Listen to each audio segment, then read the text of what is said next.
are live. Welcome to moTV. Welcome to everyone watching this. And welcome to Emily Nichols. Hey, thanks for the warm welcome, Michelle. I'm so happy to be here in my bunker. Here in your bunker, yes. And I am here in my den, my man's cave. This is where I live. This is where I create. This is where I think. And this is where I sing and play. Are you going to sing today? Probably not. That's a different episode of Mo Mondays. What are we going to talk about today? Well, we are here because you said we should be here. You said, Michelle, we should do a kind of a episode of Mo Monday, of moTV, to tell people about this workshop that we're doing on Tuesday called Hooks and Headlines. And I said, okay, Emily, let's do it, but it's going to be boring if it's just me. And you said, well, it doesn't have to be just you. And I said, why don't you interview me? Well, there's no point in having these great workshops if they're the best kept secret, right? There's no point being the best kept secret. So we should tell everybody. So yeah, good idea. So that's what we're doing today. And so this workshop coming up is called, Emily? Hooks and Headlines. And you know what? I got to tell you something. In the little promo graphic that you did, you wrote a little great hook headline. Do you know what you wrote? I do. It was make it memorable. Make your message. I got to remind you about this. You said make your message more memorable. True. Make your message memorable. More memorable. More. We're gonna talk about this when we talk about alliteration, okay? All right. Make your message more memorable. So yes. But first, why don't you expand on what you mean by hooks and headlines? So hooks and headlines is something that I borrowed from the advertising world. As you know, Emily, but maybe some people watching this don't know, I cut my teeth early on in my professional career as an advertising executive and then creative copywriter. So I would write headlines, billboards, TV commercials, radio ads, even including radio jingles. I wrote no, it wasn't a radio jingle. I wrote a jingle for a TV commercial. Yeah, that all came back to me. Like the whole jingle played in my head instantly when I said that. Wow. I guess it was a good one because it worked. Well, it doesn't seem very fair that you're going to replay it in your head and not for us, Michelle. No. I'm just going to leave that out there. We're going to talk about other hooks and headlines. So really, it's a way of how do you phrase the message, the point of your, in advertising, it's the sell message. How do you engage people and make them say, I got to listen to this. I got to read this. I want to pay attention. And then once you do that, it said, what do you give them something like a bone, a cookie, to get them to remember what it is that they heard or read or saw. And it comes down to hooks and headlines. These are little phrases that kind of burn into your mind that you just can't shake them out. They're like earworms in music. You know, you know that concept of you hear a song and you just can't get it out of your head for the same reason. It somehow kind of burrows its way into the crevices of your gray matter and it just sticks there. And speaking of songs, it's the same thing. They use this in songwriting. It's the hook of a song. In fact, I didn't make that up. It's the hook of the song. And there's a lyrical hook, there's a musical hook, something that is memorable. I mean, you can't forget it. So it's used in nursery rhymes, it's used in songwriting, it's used in advertising, and the best professional speakers use it in their talks as well. So I'm wondering, Michelle, can you draw a parallel for us between advertising without hooks and headlines and speaking or storytelling that has no hooks and headlines? I'm not sure I understood, but that, because there were a lot of double negatives in what you asked me. But let me give it a shot. Okay, it's like, buy my toothpaste. No That's a hook. pretty terrible ad. No, it's a clear sell, but there's no hook or headline to help me remember or even give me the point of why should I buy your toothpaste. But so this is about the best example of ageism that I could think of, because there aren't a lot of people who are listening to this who are going to remember this. But I remember in the 60s there was this TV commercial, and it went, you'll wonder where the yellow went when you brush your teeth with Pepsodent. Yep, never heard it. Right? Early 60s. It was on my little black and white television in our basement in our house. The kind with the huge tube, none of this flat screen stuff. But anyway, that's a whole other episode. That's an example. So if a speaker wants to get their point across, I mean, this begs the question. We're going to talk about what your point is, because Emily, you and I have had many conversations about this. It says too many speakers don't actually put the work in to figure out what their point is. Mm-hmm. Whether it's be ethical or whether it's don't be afraid to make your sales call, or it's there's so many, like whatever your point is of your story. Oh, hey, remember I was looking for the comments and notifications. Guess what? They popped up? Jim Ridge said, we've heard of it. So I'm assuming he's responding to the brush your, I don't know, he's not that old, but brush your teeth with Pepsodent. Susanna Childers writes, maybe memorable messages. Ooh. Good one, Susanna. Ooh, I like that. Yeah. So yeah, it's an example of how do you get your point to be memorable. So even, hooks and headlines is more memorable than, say, well, what's the point? The point is to being more memorable. Well, we can help you be more memorable. Yes. Hooks and headlines is how we do it. Hooks and headlines uses a concept or technique called alliteration, which we use a lot, and we're going to talk about that. You came up with make your message more memorable. How many M's in that? Beautiful. It's beautiful. It's great. And by the way, when you did that, it was at that one or another one. You came up with one. You weren't even aware that, or was that somebody else? Damn. Was that with you? Somebody else. Oh, I guess I might know what you mean. We were talking the other day and I said, I'm not going to sign up for another online session unless it's smack dab in the middle of my lane. Yeah. Yes, that's exactly what it is. So then I said, smack dab in the middle of my lane. Smack dab in the middle of your lane. Well, there's a ring to that. That's just like, but I'm getting ahead of myself. But maybe now's a good time to say this. It says, we think it's hard, and it is hard. It's hard to come up with them deliberately. Mm-hmm. But I will posit. Ooh, I've never used that on an episode of moTV. I will posit that we come up with these things all the time. We just are not aware of it. And we need almost somebody else to be there with us to help us say, hey, Emily, that thing you just said, that's a great hook. And that is one of the things we're going to do. That's why we're doing this workshop, to train, not only to do these kinds of things in groups so that we have other people to say, hey, that, you just said it. Great headline, great hook.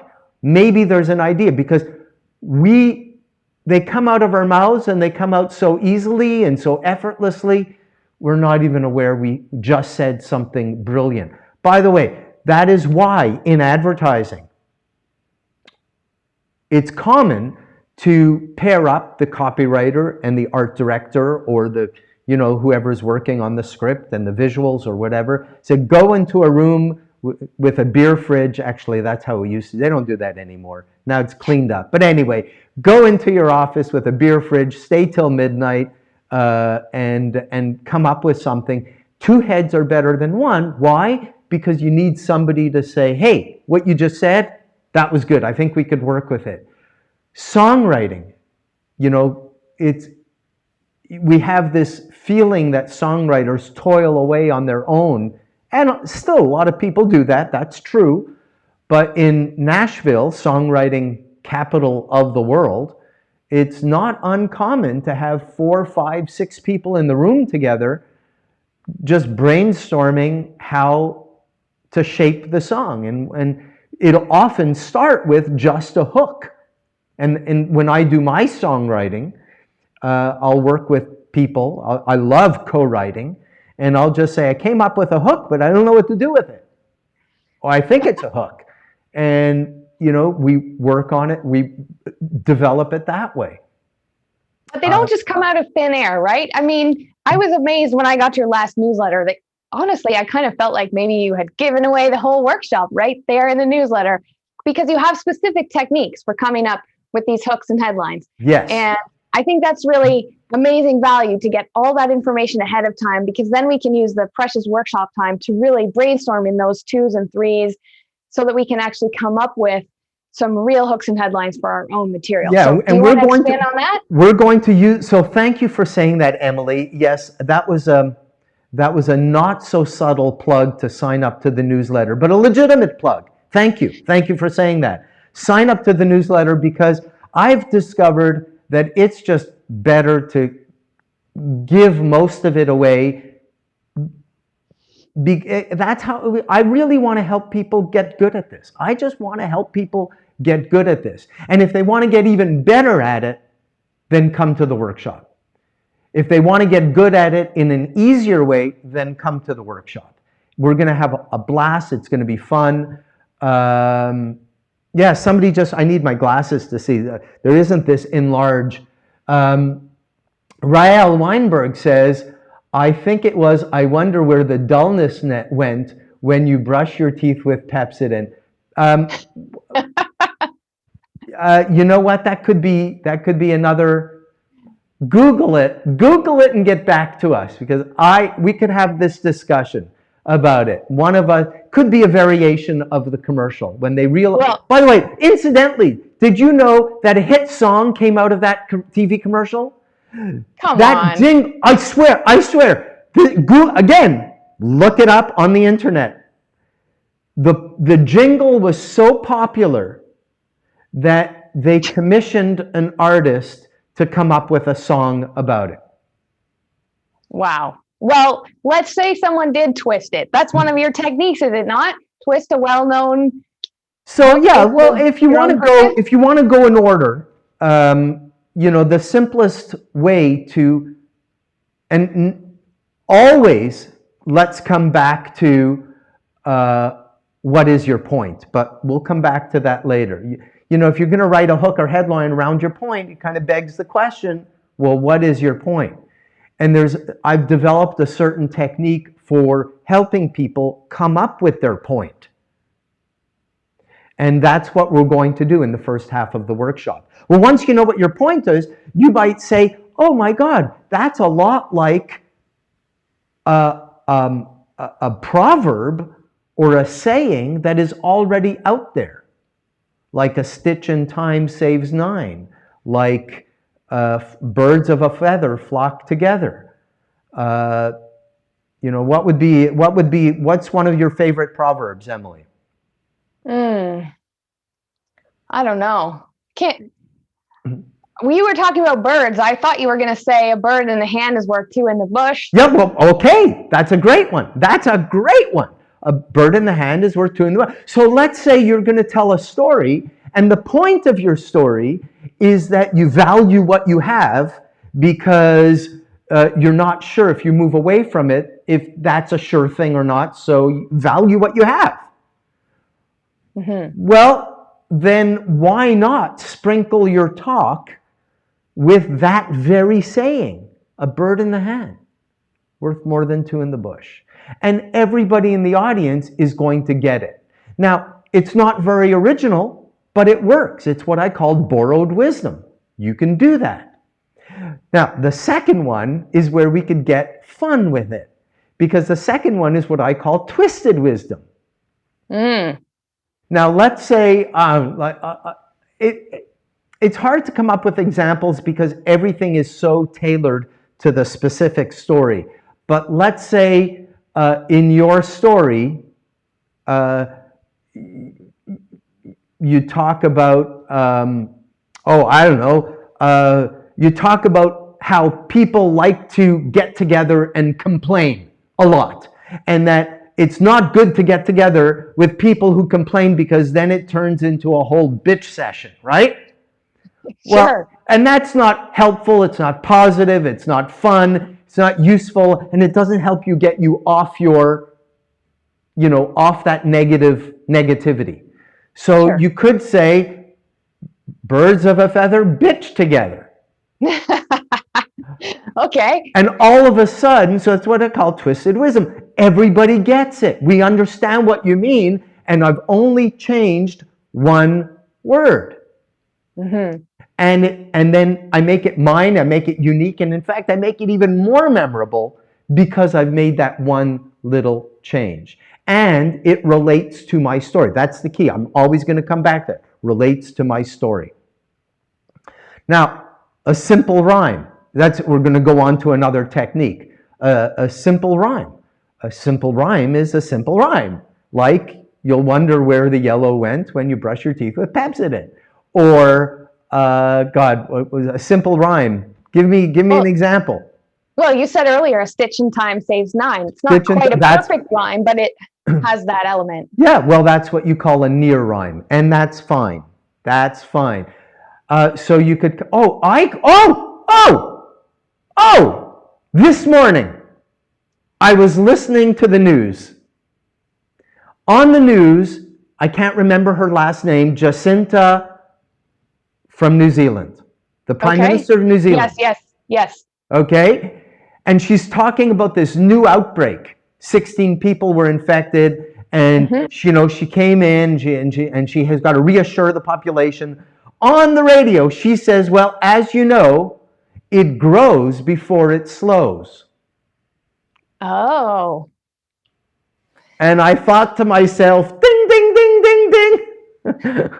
Let's remember that when I talk to Emily. It slows before it grows. Okay, I get it. And that's a great example of a simple rhyme. And to drive your message home. It's like, hey guys, don't worry, we're going to get this, but you could say it'll get worse before it gets better, or, there are all kinds of things you could say.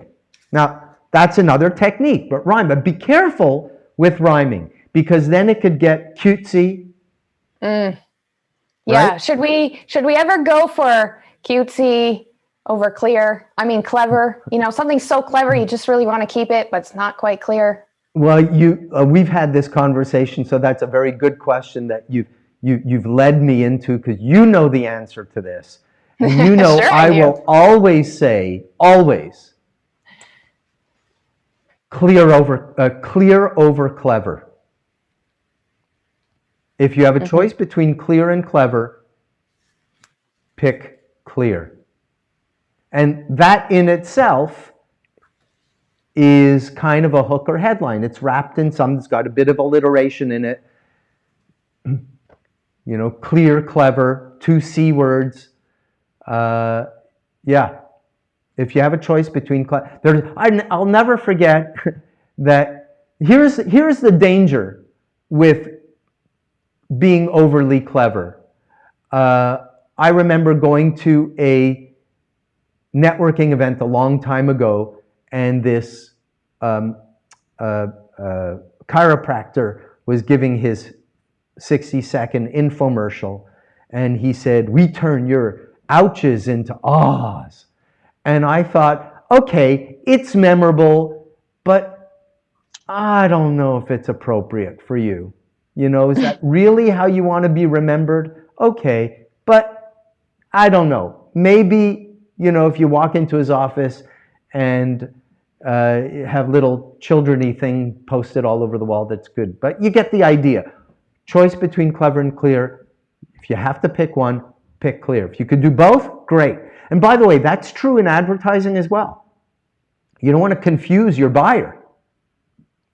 Well, okay, so I like that you brought up advertising again, because I'm just wondering, is there at some point where we're telling a story and we have too much of this hooks and headline stuff and it starts to sound too slick, Oh, absolutely. If every second thing out of your mouth is a hook or a headline, then yeah, then dial it back. It's too much. If you're talking about, and same thing goes for humor. You know, I'm a strong proponent of humor in stories, no matter how solemn, serious, or dirgy. I said dirgy, not dirty.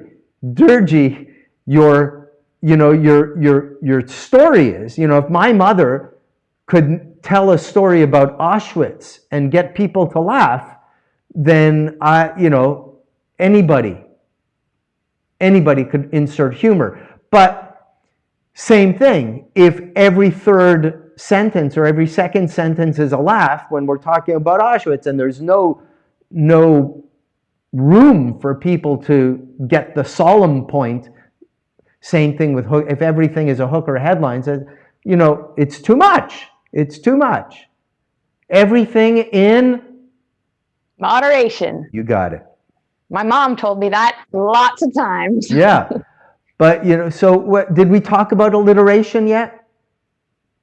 We talked about with you. Alliteration is just, alliteration is like a rhyme, except it's using the beginning, and usually a hard rhyme is very often a vowel sound, not always, but very often a vowel sound. Rhyme and alliteration is very often a hard, that's why it's called a head rhyme, consonant at the very beginning. So hooks and headlines, clarity, clever.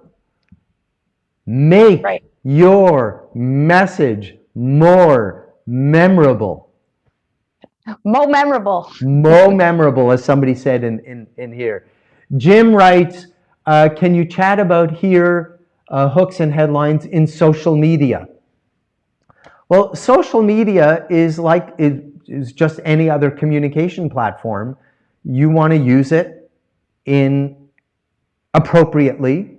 If you want people to remember, a social media post is like a mini article.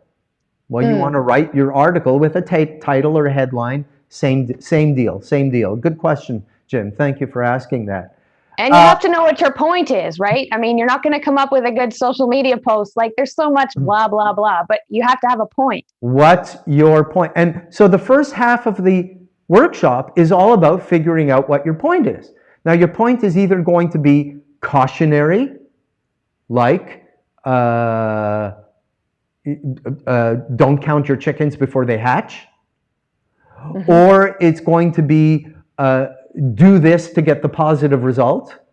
Aspirational? Or aspirational. So stitch in time saves 9 is like kind of this is what you want to do to get the positive result that you want. Aspirational is, or it could be a universal truth. Birds of a feather flock together is a universal truth. It's not, it could be negative, it could be positive, but it's just one of those things where people say, yeah, that's true. Yeah, that's true. This speaker must be smart. But you could come up with all kinds of your own, like it doesn't rhyme, there's no alliteration, there's nothing, but I developed a workshop 20 years ago. And the workshop was called What Drives You Crazy Makes You Great. What drives you crazy makes you great. And it just rings true. and it feels like a universal truth.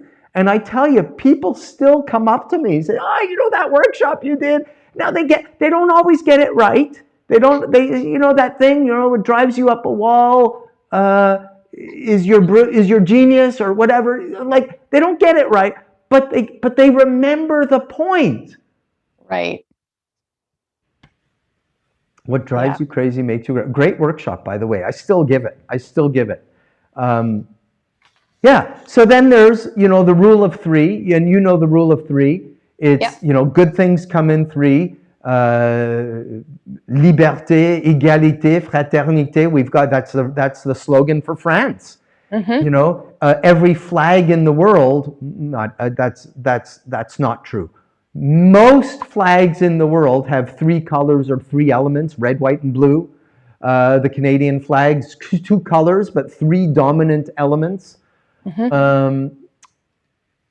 We remember things in threes.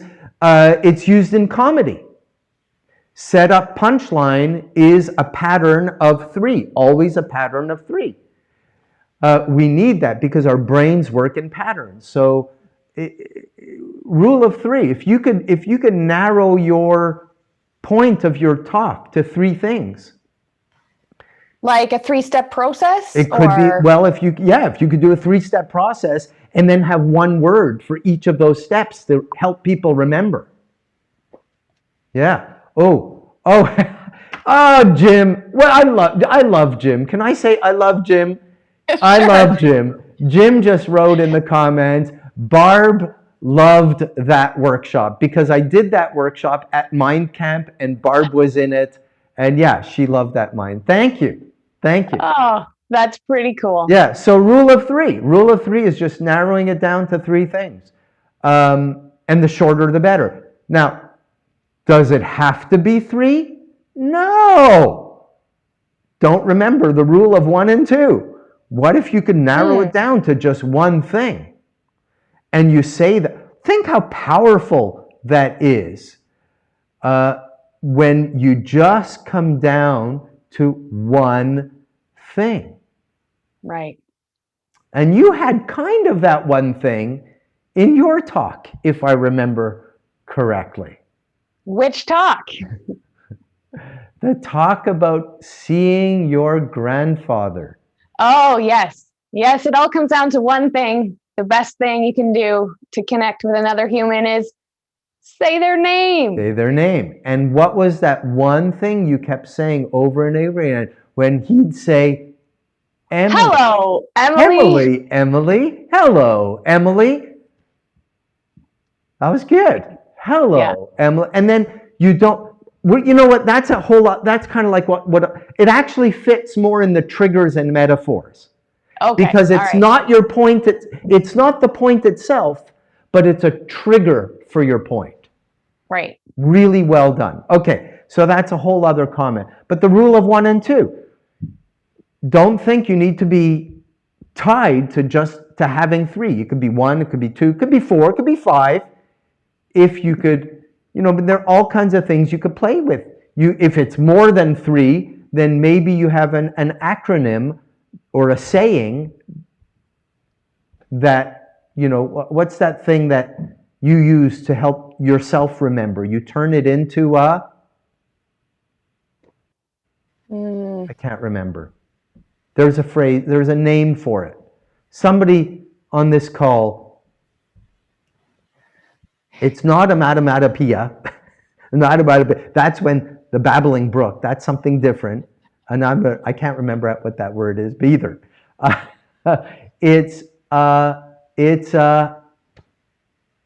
Say more about it. It's that thing that you say to remind you about the 5, if you have 5 things, like 5 things of safety, what are those 5 things? Anyway. I don't know. I thought you were driving at acronym, but it sounds like you're trying to... It comes from an acronym, but when you make a phrase, it's like for me to remember the strings on the guitar. I say, eat a darn good breakfast early. Oh, so you take an acronym and you make it into a sentence. Yeah, a phrase. Or I made this up for the ukulele. I just remembered Jerry Garcia. Jerry Garcia, GCEA, the strings on the ukulele. There are all kinds of them. Anyway, so that's it. And then you've got.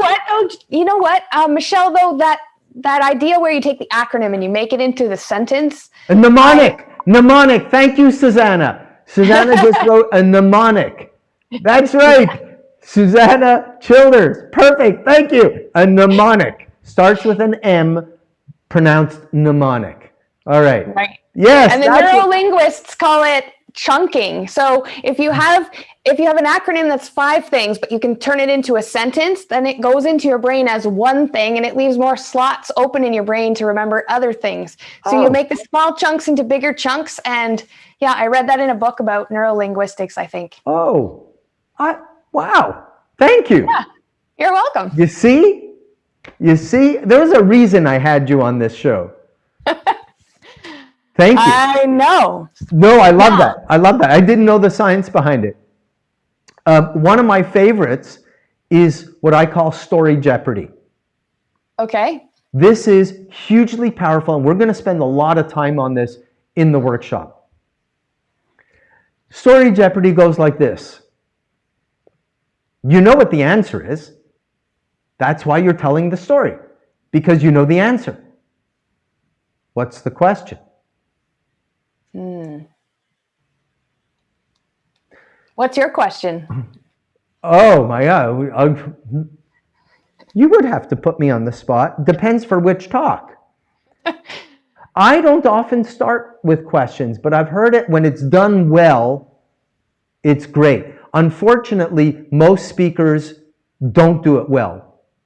And they'll have questions that are like, facile. how many of you have ever blah, blah, blah? Yeah, how many of you have ever, gotten depressed or, or felt blue? Yeah, okay. Well, we all know that we all feel, but give me, and I'm sorry, nothing comes to mind right now.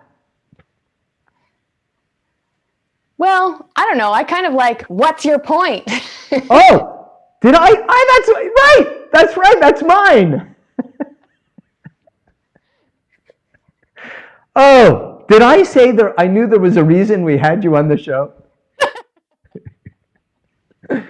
Right. What's your point? What's your point? That was in the workshop called What's Your Point? You're right. What's your point? That's a great one. Thank you. Boy, I got to write that down.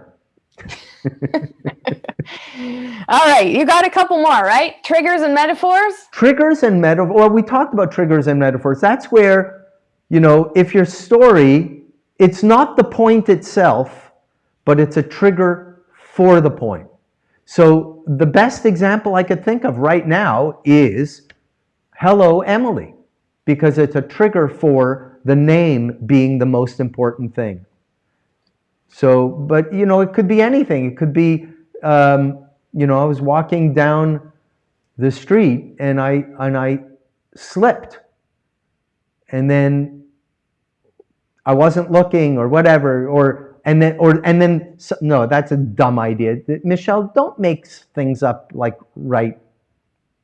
Have these things prepared. There, have these things prepared. But I'm going to go with this anyway. Let's say you have a story about not looking where you're going in your life, in your career. And that could lead, if you're not looking ahead of you, you could be blindsided. You can not see the banana peel that's on the sidewalk in front of you. And if that's what your story is about, you could say, remember the banana. Keep an eye out for the banana. Watch out for peel. Watch out for the banana peel in life. You know what I'm saying? So I hope everybody gets it. It's not the best example we could come up with on the spur of the moment, but it does illustrate the point. Well, I Right. think what's cool about a banana is that you see bananas in lots of places, right? So Yes. it's getting people to think about your message every time they see a banana, eat a Right. banana. Now, Susanna just posted something else. She wrote, or an acrostic poem. Oh, I haven't thought about those in I quite a don't while. even know. Susanna, thank you very much. I'm learning so much. I don't know what acrostic means. It's, I think it's when you write the word or the phrase vertically, and then you create the lines of the poem using those letters. Is that right, Susanna? See Well, if she. there's like a 3 or 4 minute lag. So in 3 or 4 minutes, she'll say yes, that's right or not. Anyway, but you get the idea. So triggers or metaphors. It's not the point itself.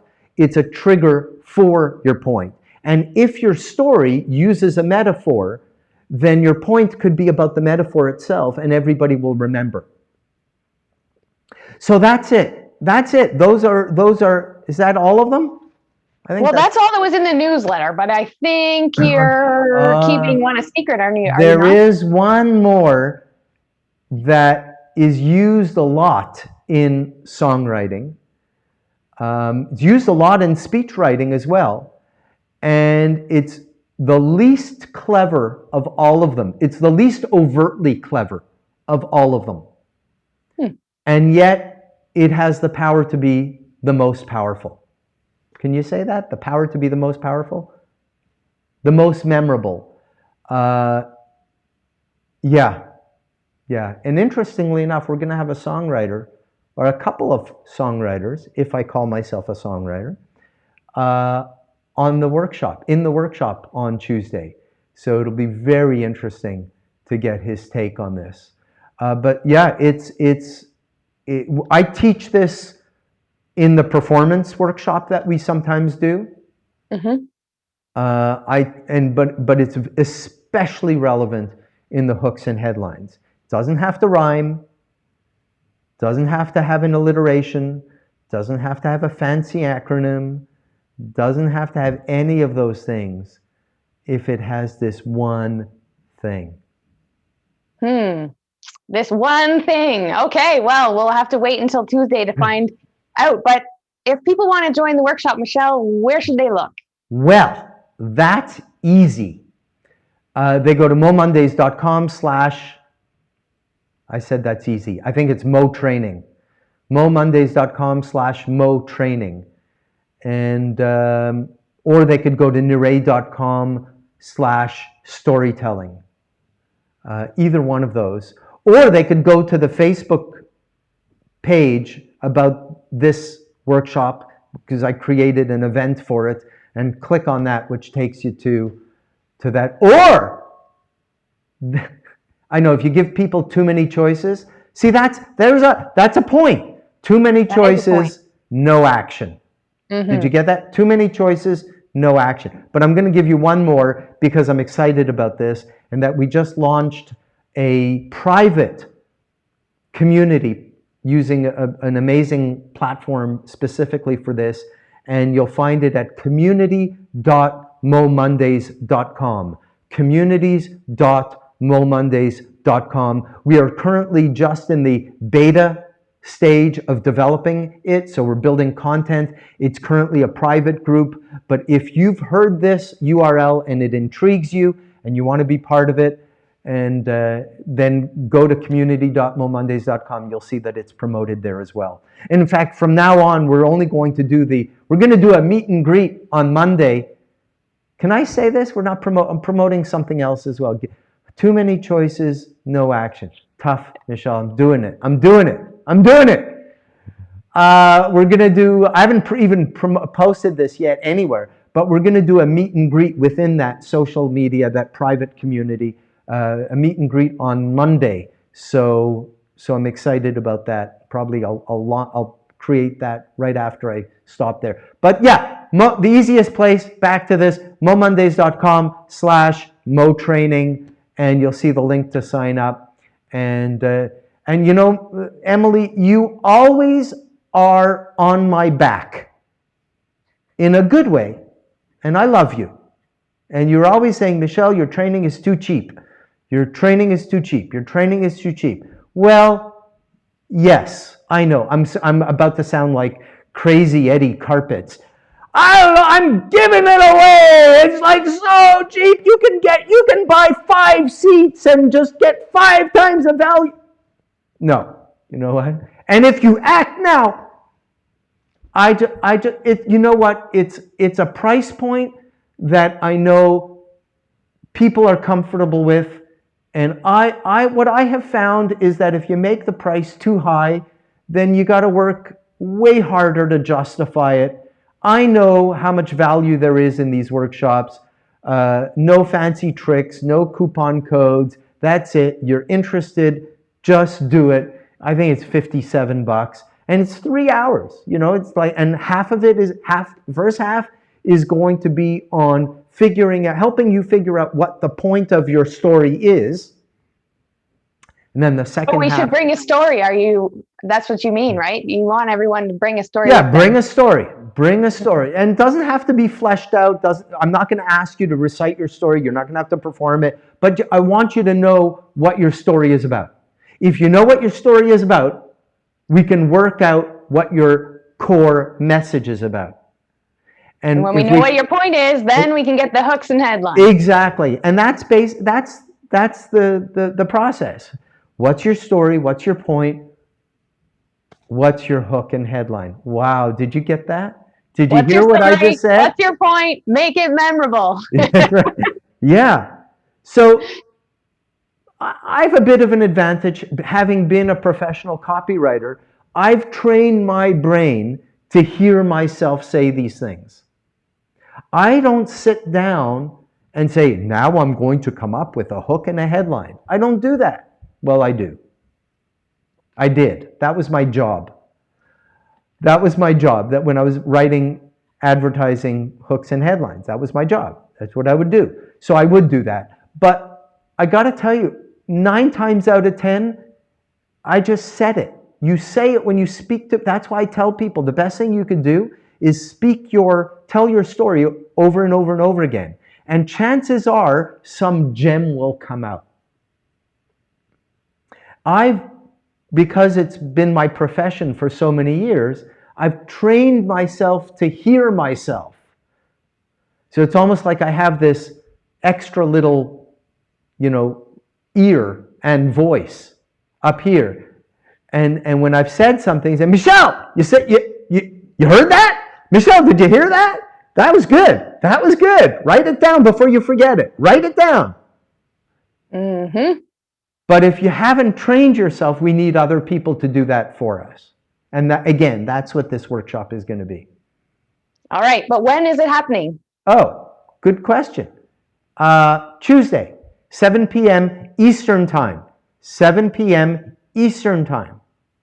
Eastern Time. So whatever that is, adjust it for yourself. And it'll go till 10. There will be a break in the middle if someone reminds me. Michel, we need a break. You. Yeah, Michel, we need a break. Yeah, and I'll have my bourbon, not my green drink. It would be cool if this were filled up with bourbon, but it would be a totally different episode of moTV if that were the case. So yeah, that's it. We're gonna wait 3 more question. Yes, we have no bananas today. Jim writes. Cool. Susanna, right? Yes. Yeah. You know what? Here, let's do this. Emily, don't count your chickens before they hatch. Cool. The postman always rings twice. Right. And that was before you were born. You still know that. You can check out any time you like, but you can never leave. Welcome to the Hotel California. You got it. I don't know if you'll know this one, but I put it in there to test people. If the glove doesn't fit, you must acquit. You got it. That's it. Mm-hmm. Yeah. And people say that was how he won with that line. That's how powerful these. Do we want to explain to people what that was? That was the O.J. Simpson trial, and And his lawyer just kept on, he said it over and over and over again. If the glove doesn't fit, you must acquit. And it was a brilliant, brilliant device for focusing the jury on the one shred of an opportunity he had to hang his whole argument on. So that was it. That was great. And that was a great example of a hook or headline. And what he uses a simple rhyme. Must have hired a copywriter. You know, every profession,